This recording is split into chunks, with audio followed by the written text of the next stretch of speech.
ఏడాదికో వైవిధ్యం, ఏకదంతుని రూప నేపథ్యం, 70 అడుగుల ఎత్తైన ఖైరతాబాద్ మహాగణపతి విశేషాలు.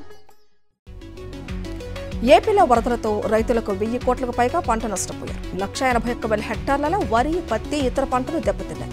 వరదలతో 2,05,000 మంది రైతులు నష్టపోయారు. 150,000కు పైగా హెక్టార్లలో వరి పంట దెబ్బతింది. ఎన్టీఆర్, కృష్ణా, పల్నాడు జిల్లాల్లో నష్ట తీవ్రత అత్యధికంగా ఉంది. 20,000 ఎకరాల్లో ఉద్యానవన పంటలు దెబ్బతిన్నాయి. విజయవాడలో మళ్లీ అడుగుమేర వరద పెరిగింది. నిన్న రాత్రికి భారీగా తగ్గినప్పటికీ తాజాగా అడుగుమేర వరద పెరిగింది.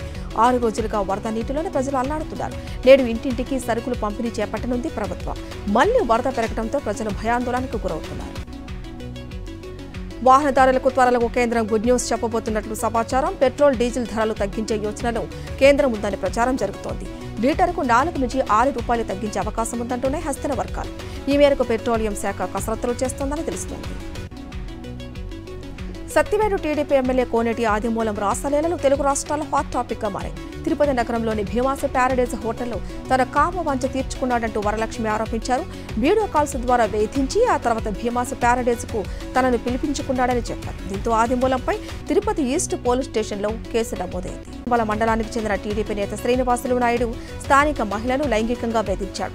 3 లక్షల లోన్ ఇప్పిస్తా బయటకు రావడానికి వీలవుతుందా అంటూ లైంగిక వేధింపులకు గురి చేశాడు. రాష్ట్రంలో ఎక్కడ ఏం జరిగినా వైఎస్ఆర్సీపీకి అంటగడుతున్నారని ఆ పార్టీ సీనియర్ నేత వైవి సుబ్బారెడ్డి విమర్శించారు. అభాండాలు వేయడం టీడీపీకి అలవాటేనని మండిపడ్డారు. ప్రభుత్వ వైఫల్యాలు కప్పిపుచ్చుకునేందుకు అక్రమ అరెస్టులు చేస్తున్నారన్నారు. అక్రమ నివాసాన్ని కాపాడేందుకు బుడమేరు గేట్లు ఎత్తి విజయవాడను ముంచేశారని ఫైర్ అయ్యారు. సిద్దిపేట జిల్లా ఎర్రవల్లిలోని తన వ్యవసాయ క్షేత్రంలో యాగం నిర్వహిస్తున్నారు మాజీ ముఖ్యమంత్రి కేసీఆర్. నవగ్రహ పూజ అనంతరం యాగం చేస్తున్నారు. చండీ యాగంలో కేసీఆర్ దంపతులతో పాటు ఎమ్మెల్సీ కవిత కుటుంబ సమేతంగా పాల్గొన్నారు. మాజీ సీఎం వైఎస్ జగన్ కు ప్రాణహాని ఉందని ఎస్ఆర్సీ ఎట్టకేలకు ఒప్పుకుంది. ఆయనకు Z+ సెక్యూరిటీ కొనసాగించాలని ప్రభుత్వానికి సిఫార్సు చేశామంటూ హైకోర్టుకు దాఖలు చేసిన కౌంటర్లు అంగీకరించింది. బుల్లెట్ ప్రూఫ్ వాహనంగా సొంత వాహనాన్ని మార్చుకునేందుకు గ్రీన్ సిగ్నల్ ఇచ్చినట్లు ఎస్ఆర్సీ ప్రకటించింది. వైఎస్ఆర్సీపీ రాష్ట్ర ప్రధాన కార్యదర్శిగా పొన్నవోలు సుధాకర్ రెడ్డిని పార్టీని అధినేత వైఎస్ జగన్ నియమించారు. పార్టీ రాష్ట్ర కార్యదర్శిగా వేణుగోపాల్ కృష్ణమూర్తి, పార్టీ నిర్మాణ సలహాదారుగా ఆళ్ల మోహన్ సాయి దత్తలను నియమిస్తున్నట్లు కేంద్ర కార్యాలయం ఉత్తర్వులు జారీ చేసింది. విజయవాడలోని ప్రకాశం బ్యారేజీకు వరద పోటెత్తింది. 70 గేట్లు ఓపెన్ చేసిన అధికారులు నీటిని దిగువకు వదులుతున్నారు. 1 గేటు పూర్తిగా 30 గేట్ల అడుగుల మేర పైకి ఎత్తారు. 35 గేట్లను 3 అడుగుల మేర ఎత్తి నీటిని విడుదల చేస్తున్నారు. పరివాహక ప్రాంత ప్రజలు అప్రమత్తంగా ఉండాలని సూచించారు. బుడమేరు వరద ప్రవాహంతో కొల్లేరు ఉగ్రరూపం దాల్చింది. కోమటిలంక సమీపంలో ప్రవహిస్తున్న కొల్లేరు ఉధృతంగా ప్రవహిస్తోంది. కైకలూరులోని కొత్తపేట KDCC బ్యాంకు నీట మునిగింది. చిన్న ఎడ్లగాడి వద్ద జాతీయ రహదారిపై వరద నీరు చేరింది. హైవేపైకి పాదచారులు, ద్విచక్ర వాహనదారులు రావద్దంటూ పోలీసులు హెచ్చరికలు జారీ చేశారు. భారీ వర్షాలకు ధవళేశ్వరం వద్ద గోదావరి వరద పెరుగుతోంది. ప్రస్తుతం ధవళేశ్వరం బ్యారేజీ వద్ద 12.3 అడుగులకు నీటి మట్టం చేరింది.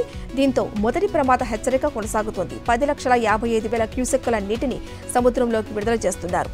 మరోవైపు కోనసీమలో గౌతమి, వశిష్ఠ, వైనతయ్య నదులు ఉధృతంగా ప్రవహిస్తున్నాయి. విజయవాడ వరద ప్రభావిత ప్రాంతాల్లో మురుగునీరు ముంచెత్తుతోంది. బుడమేరు వరద కాస్త తగ్గినప్పటికీ భారీగా వస్తున్న మురుగునీరు బెజవాడ వాసులను బెంబేలెత్తిస్తోంది. ఎటు చూసిన రోడ్లపైన చెత్త చెదారంతో కూడిన మురుగునీరు కనిపిస్తూ ఉండటంతో ముంపు ప్రాంత ప్రజల్లో తీవ్ర భయాందోళన నెలకొంది. విజయవాడలో వరద బాధితులకు పంపిణీ చేయాల్సిన వాటర్ బాటిల్ వృధా అయ్యాయి. శివశక్తి నగర్ వైఎస్ఆర్ కాలనీలో 100 వాటర్ బాటిళ్లను బురద నీటిలో పడేశారు. వాటర్ బాటిళ్లను సరఫరా చేయడంలో ప్రభుత్వం విఫలం కావడంతో ఈ పరిస్థితి తలెత్తింది.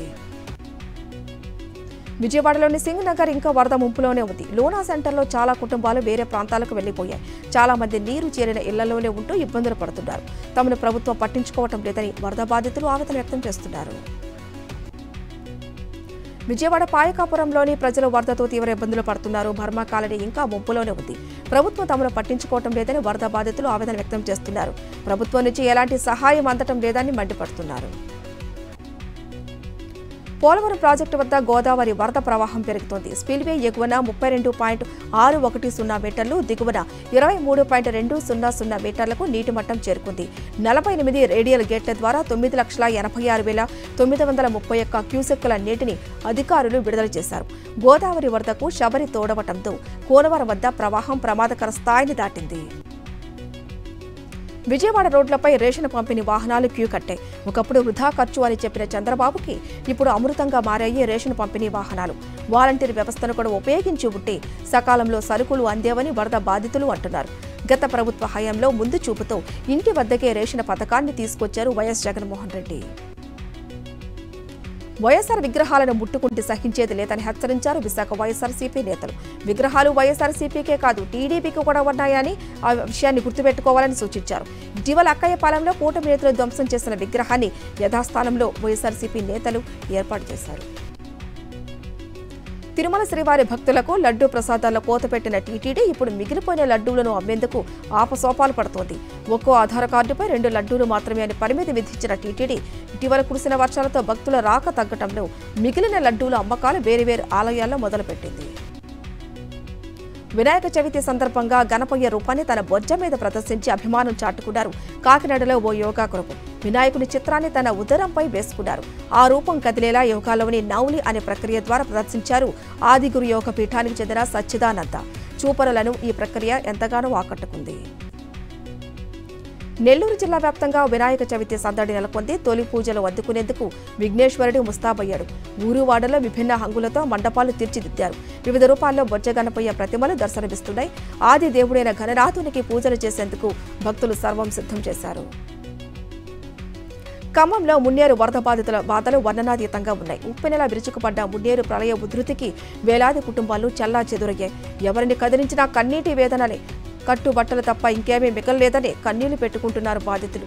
ఏళ్ల తరబడి కష్టపడి సంపాదించుకున్నదంతా వరదలో తుడిచిపెట్టేసుకుపోయిందని రోధిస్తున్నారు. జోగులాంబ గద్వాల జిల్లాలో కురిసిన భారీ వర్షాలకు ఆలంపూర్ నియోజకవర్గంలో వాగులు వంకలు పొంగి పొర్లుతున్నాయి. దీంతో ఇటిక్యాల మానవపాడు మండలాల్లోని పలు గ్రామాల్లో రాకపోకలు నిలిచిపోయాయి. రైల్వే అండర్ బ్రిడ్జి మీదుగా జాతీయ రహదారికి చేరుకునే గ్రామాల ప్రజలు తీవ్ర ఇబ్బందులు ఎదుర్కొంటున్నారు. మంచిర్యాల జిల్లా చెన్నూరు మండలంలోని పలు గ్రామాల్లో ఎమ్మెల్యే వివేక వెంకటస్వామి మార్నింగ్ వాక్ కార్యక్రమం చేపట్టారు. వాక్లో భాగంగా ప్రజల సమస్యలు నేరుగా అడిగి తెలుసుకున్నారు. అసంపూర్ణంగా ఉన్న అభివృద్ధి పనులను అధికారులతో చర్చించి వెంటనే పూర్తయ్యేలా చూస్తానని ప్రజలకు హామీ ఇచ్చారు. మహబూబాబాద్ నియోజకవర్గంలో గండిపడిన అయోధ్య గ్రామంలోని చెరువును ఎమ్మెల్యే మురళీనాయక్ గ్రామస్తులతో కలిసి పరిశీలించారు. చెరువుకు గండిపడటంతో పంటలు మునిగిపోయాయని రైతులు ఎమ్మెల్యేకు వివరించారు. నష్టపోయే రైతులను ప్రభుత్వం తరపున ఆదుకుంటామని ఎమ్మెల్యే హామీ ఇచ్చారు. సికింద్రాబాద్ గాంధీ ఆసుపత్రిలో చికిత్స పొందుతున్న గిరిజన మహిళను బీఆర్ఎస్ నేతలు పరామర్శించారు. మాజీ మంత్రులు ఎమ్మెల్యేలు గిరిజన మహిళతో మాట్లాడారు. మాజీ మంత్రులు హరీష్ రావు, తలసాని శ్రీనివాస యాదవ్, సబితా ఇంద్రారెడ్డి, సత్యవతి రాథోడ్, సునీత లక్ష్మారెడ్డి, ఎమ్మెల్యే ముఠా గోపాల తదితరులు పరామర్శించిన వారిలో ఉన్నారు. తెలంగాణలో కురిసిన భారీ వర్షాలకు అపార నష్టం వాటిల్లింది. దీంతో ఎకరాకు 10,000 రూపాయలు సాయం చేయాలని ప్రభుత్వం నిర్ణయించింది. కాగా వరద ప్రభావిత ప్రాంతాల్లో పర్యటించాలని ఈ నెల 1న మోదీకి సీఎం రేవంత్ లేఖ రాశారు. దీంతో మధ్యాహ్నం తర్వాత సచివాలయంలో సీఎంతో కేంద్ర మంత్రులు భేటీ కానున్నారు.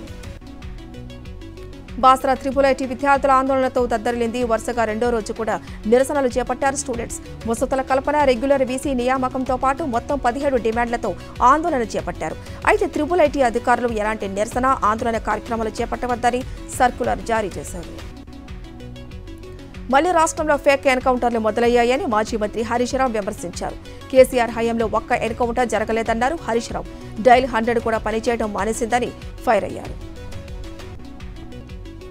మహబూబాబాద్ జిల్లాలో వట్టేరువాగు వరద ఉధృతితో మొట్ల తిమ్మాపురం గ్రామానికి ఇతర గ్రామాలతో సంబంధాలు తెగిపోయాయి. దీంతో పోలీసులు జేసీబీ సాయంతో వెళ్లి గ్రామస్తులకు నిత్యావసర సరుకులు పంపిణీ చేశారు. రాకపోకలు నిలిచిపోవడంతో స్థానికులు ఇబ్బందులు పడుతున్నారు. నెల్లూరు జిల్లా ఆత్మకూరు నియోజకవర్గంలో దొంగలు రెచ్చిపోతున్నారు. అనంతసాగర మండలం పాత దేవరాయపల్లిలోని తూమాలమ్మ, పోలేరమ్మ ఆలయాల్లో చోరీకి పాల్పడ్డారు. తాళాలు పగలగొట్టి ఆలయంలో ఉన్న 2 హుండీలను, మైక్ సెట్ వైర్లను దొంగలించారు. హైదరాబాద్లో విస్కీ ఐస్ క్రీంలో కలకలం రేపై ఐస్ క్రీంలో విస్కీ కలిపి అమ్ముతున్న ముఠాను ఎన్ఫోర్స్మెంట్ పోలీసులు అరెస్టు చేశారు. జూబ్లీ హిల్స్లోని 105 పార్లర్లో విస్కీ ఐస్ క్రీంలు బయటపడ్డాయి.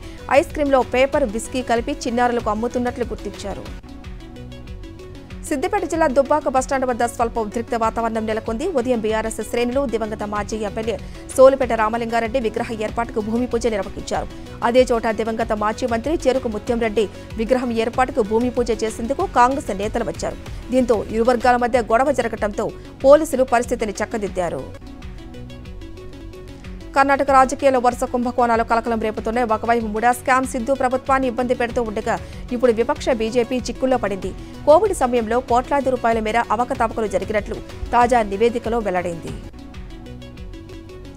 ఢిల్లీలోని పలు ప్రాంతాల్లో భారీ వర్షం కురిసింది. నగరంలోని చాలా ప్రాంతాల్లో రోడ్లు జలమయమయ్యాయి. ప్రధాన రహదారులు కూడల వద్ద భారీగా ట్రాఫిక్ జామ్ అయింది. ఉదయం వేళలో కార్యాలయాలకు వెళ్లే ఉద్యోగులు విద్యార్థులు తీవ్ర ఇబ్బందులు పడ్డారు. కోల్కతా హత్యాచార ఘటన నేపథ్యంలో తీవ్ర ఆరోపణలు ఎదుర్కొంటున్న ఆర్జీకర్ మెడికల్ కాలేజీ మాజీ ప్రిన్సిపల్ సందీప్ ఘోష్కు సుప్రీంకోర్టు షాక్ ఇచ్చింది. అవినీతి ఆరోపణలపై సీబీఐ విచారణను సవాల్ చేస్తూ ఆయన దాఖలు చేసిన పిటిషన్ను సర్వోన్నత న్యాయస్థానం డిస్మిస్ చేసింది. జమ్మూ కాశ్మీర్ అసెంబ్లీ ఎన్నికల ప్రచారం హోరెత్తుతోంది. మాజీ ముఖ్యమంత్రి పీడీపీ చీఫ్ మెహబూబా ముఫ్తీ వారసురాలు ఇల్తిజా ముఫ్తీ ప్రచారంలో దూసుకువెళ్తున్నారు. పార్టీ కంచుకోట బిజ్బెహ్రా నియోజకవర్గం నుంచి ఆమె పోటీ చేస్తున్నారు. తాత ముఫ్తీ మహమ్మద్ సయీద్, తల్లి మెహబూబా ఇదే స్థానం నుంచి పోటీ చేసి తొలిసారి అసెంబ్లీలో అడుగుపెట్టారు. సిపిఎం సీనియర్ నేత పార్టీ ప్రధాన కార్యదర్శి సీతారాం యెచూరి ఆరోగ్యం మరింత క్షీణించింది. ఊపిరితిత్తుల ఇన్ఫెక్షన్తో బాధపడుతున్న ఆయనను ఢిల్లీ ఎయిమ్స్ వైద్యులు వెంటిలేటర్పై ఉంచి చికిత్స అందిస్తున్నారు. పరిస్థితి విషమంగా ఉన్నట్లు తెలుస్తోంది. కొంతకాలంగా ఊపిరితిత్తుల సమస్యతో బాధపడుతున్న ఆయన ఆగస్టు 19న ఢిల్లీ ఎయిమ్స్లో చేరారు. Market regulator SEBI chief Madhavi Puri Buch చిక్కుల్లో పడ్డారు. ఆమెపై వచ్చిన ఆర్థిక అవకతవకల ఆరోపణలపై పార్లమెంటరీ పబ్లిక్ అకౌంట్స్ కమిటీ విచారణ చేపట్టనుంది. కాంగ్రెస్ ఎంపీ కేసీ వేణుగోపాల్ నేతృత్వంలోని పీఏసీ ఈ నెలాఖరులో సెబీ పనితీరును సమీక్షించనుందని సంబంధిత వర్గాలు వెల్లడించాయి. పారా వీరులు అదరగొట్టారు. వైకల్యాలను దాటి సంకల్ప బలంతో సాగుతున్న భారత పారా అథ్లెట్లు ప్యారిస్లో పతక వేటలో దూసుకువెళ్తున్నారు. ఇప్పటికే పారాలింపిక్స్ చరిత్రలో అత్యుత్తమ ప్రదర్శన నమోదు చేసిన భారత్ 25 పతకాలు సాధించింది. ఇందులో 5 స్వర్ణాలు, 9 రజతాలు, 11 కాంస్య పతకాలు ఉన్నాయి.